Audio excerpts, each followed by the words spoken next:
$1,000 or whatever, Right. you know. And I was like, what is that shiny box? And he's like, that's a Coke can. That's what I dealt with on a daily basis. And I was like, oh, yeah, I was just kidding. Right. Right. He's like, here, you want it? So, Anyways. so with all of that, and then we're walking around, and then of course, you know, the night that I'm looking into which this sounds creepy, I know it sounds creepy, but it truly happened. Looking into the people's backyard, watching that video or watching that, the way that the TV with the kids running through and the guy, like I seen, like that's what I wanted to have a A family. happy family. Right. Yeah. I mean, I don't know if that, I assume in the moment what I seen, it looked like a happy family, and that is something that I had longed for. That's something that I wanted.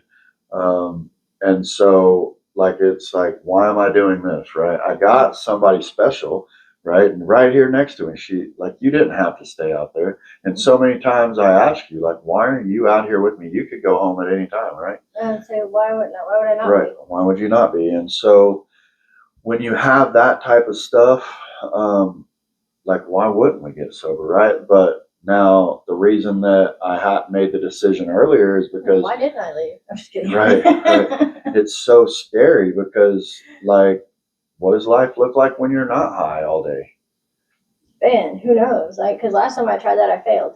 Right. And I failed over and over again. I couldn't deal with life because life was too hard. Right. It was too emotionally hard. Right. And I screwed it up, and then I ran from it. You know. Right. It ran right back to the drugs, right back to everything, and that's where it was. And I think that drug addicts and you know alcoholics and homeless people, I think that's what happens is they don't know how to do life. So the only way they do know how is to run back to the substance. Avoid it, yeah. And just avoid it because I'm okay here. I know this. Right. I know this. Right. And plus it numbs you and you don't have to feel the feelings and all the things. Right. If I don't answer my phone, then I don't have to deal with the problem. Well, the problems are still there and they're still getting bigger. Right. And it's so the fear. So what did your surrender look like? Surrender looked like a fight. It looked like kicking and screaming. It looked like you tell me we're going to go to AA, it's going to be wonderful. And I'm like, you have lost your dang mind. And it was not that nice. Oh, I said so many cuss words. And it was my surrender looked like me not saying a word in any AA meeting, you know, just quiet, barely say my name. I was so paralyzed with fear, fear of shame and rejection that I wasn't going to do it. Almost fear and shame almost killed us. Yeah. And so we had moved into that co-ed sober living house, and that, I mean, of the situations we had just came from, right, that was not the craziest thing we had done. You know what I'm saying? It was nothing. But it was when you're trying to get your life together and trying to live right and trying to be good people, and they make it really hard. Yeah. You know, there's people living in the house that are doing drugs or stealing from you and lying about it. And it just makes it hard. And so it's like, am I going to fight this fight, or am I going to leave and fight another fight? You know, I can only fight one fight at a time, and that fight is the addiction. Right. Can't fight these other people. So, but that I saw you though, but I watched you get sober, and I watched you because you had so much hope in you and so much faith and so much.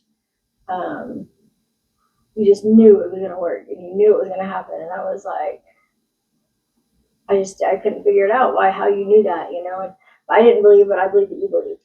Right. And so I was like, well, whatever he's doing we're gonna do this, I guess, until I screw it up again. And so I watched it working for you. I watched you changing because we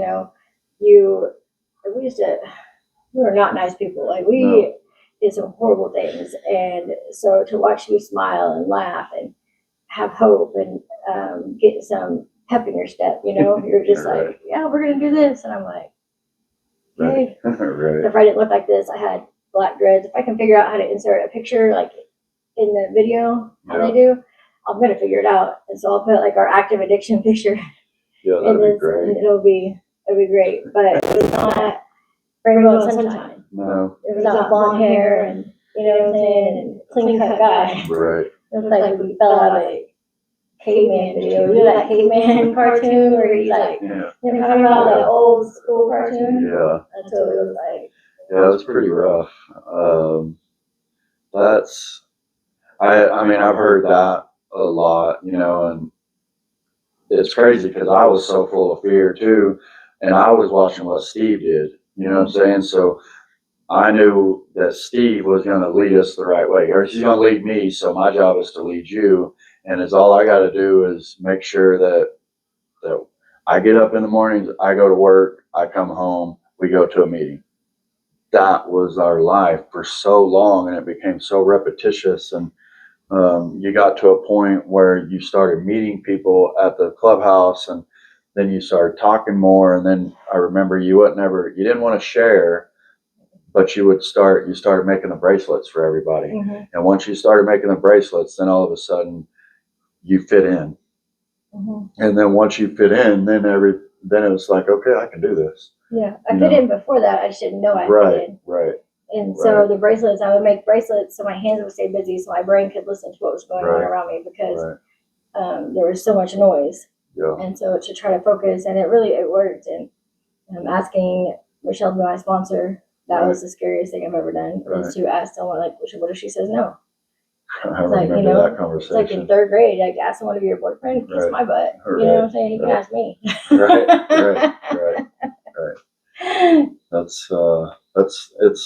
It's funny to look back on that stuff now, and I mean, it wasn't that long ago, you know. I mean, we're 6.5 years sober, and that was a long time ago, but it wasn't a long time ago, you know. And so here we are, and like, just look around at everything that we have accumulated and everything, like all the material things and all of the people that know us and love us and care about us and are so happy to see us succeed. And it started with just like nobody would answer their phone. Right. Oh my goodness, man. And nobody we could call. Yep. And that's, oh man. And the scary part, I hear stuff now, people are like, Brady, we pray for you guys every day, because we post our stuff on Facebook like it was just the greatest thing in the world. And people are just terrified and heartbroken, you know, of the stuff we're doing and stuff we see now other people are doing. Right. And so whenever I see people doing that, I reach out. Nobody's reaching out to us saying, hey, there's a different way. Right. And so I'm like, hey, if you need anything, you call. You know what I'm saying? Not anything as in $5, but you want to change your life. And we do get a lot of those. Hey, can you give me $5? Hey, can you send me this? Hey, can you send me that? He has sent one person money for work shoes at least 10 times. Yeah. And work pants. Right. Hey, can I get $12 for some work pants and shoes? Like, where are you getting your work pants and shoes at? 10:30 at night. Because I need to go shopping there. Right. Get a pair of pants and shoes for $12. And that's what's so comical about it. Is you can get that at Goodwill. Right. And I mean, you want to help him, you know, and if you don't give it to him, he's either going to be sick and go rob somebody, or, you know, and so it's like, this is how I show you I care. Right. But it has been, just so we're aware, it has been cut off now. It has been cut off, and this person is doing a lot better. Yeah. So I mean, I guess it worked. I mean, it works if you actually put your foot down, right? And be like, I can't keep killing you. I can't keep killing you. Right. And so, all right. So, how did faith start playing a role, even if we didn't understand it? Well, faith, it didn't play a role in mine until I'm going to say at least 4 years, right before I moved to Lawton. You know what I'm saying? Like, I believed in God, I believed in Jesus. I wasn't good enough for him. Right. And I was convinced I was not good enough for him because of the things I had done in my past, the mistakes that I had made. And that's where I was at with it, you know? Yeah. I wasn't good enough to go to church because I wasn't good enough for the people of the church. Right. It was me, I wasn't good enough, you know what I'm saying? Like, it was that self here. Right. And, but I knew that was the answer, you know? I just didn't know how to get there. Right. That's what, like, getting to do the groups and stuff like that. And then the way I talked about my story and how the 12 steps helped. And, it's a 12-step guide to a spiritual life, right? And day one, you don't know that. You don't understand that. Year one, you may get a glimpse, but you're still not, like, you're still wet behind the ears. You're still a baby. And so, for so long, I mean, I'd never even said God, Jesus, Amen. I knew who that was. I knew who God was. I knew who Jesus was. But like you, I didn't think I was good enough, or that I was worthy, or that, God would want anything to do with me. So, um, right when we moved to Lawton, I think we had started praying a little bit more. You had started writing your prayers out on text messages and stuff. Mm-hmm. And so that kind of, I seen that, and I was like, well, so I'm praying, you're praying, we're doing that, but I don't know that it was, I don't know that I believed it, I believed it because things started happening.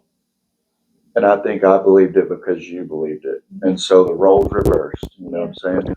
And then when we got down here, and then last year, we're talking to my sponsor today, and then like he's trying to weaponize the Bible, and like we're all talking and we put it on speakerphone. So now you're involved in it. And then like And then we get the church, and it just all fell together exactly how it's supposed to happen. Because when we came down here, Brenda's the first person we met. Right. And you're like, where do you go to church? Right. She's like, So they started church Right. I'm not gonna say for us, but for Catalyst, Catalyst, they started opening a church, and that church has changed so many people's lives. And it's amazing. Including ours, and it continues to change our life every day. The success rate in Lawton right now. Oh man, it's amazing, and we're getting to watch it firsthand, and with the sober houses and all that stuff. Now we got a whole lot more people running through the facility than what's staying at the sober houses, but just those 30 people. Well, those 30 people, but then the ones that are going to the city and that are staying, around here, and the other sober houses and that are from here and stuff like that. It's amazing. It's affecting everything, and then I really feel like that the whole Catalyst all over the state, they're so interconnected. Yeah. Like that, and then they go to meetings. It's really cool. Yeah. It's a community, and it's all in one. It's really awesome to be a part of and get to see and watched it come up. Whenever we started at Catalyst, they had 2 treatment centers. Yeah. Now they got 4. It's growing exponentially. Yes. Is that the word, right? Exponentially. That's big, right? That means large. Yeah, I think that means it's almost out of hand. So. Yeah, big enough. I don't know what it means. Right. So. I think that is probably an information overload for. Yeah, and it's probably a whole bunch of just circle stuff, but I think it's welcome. Right. Like this is our second podcast. Second.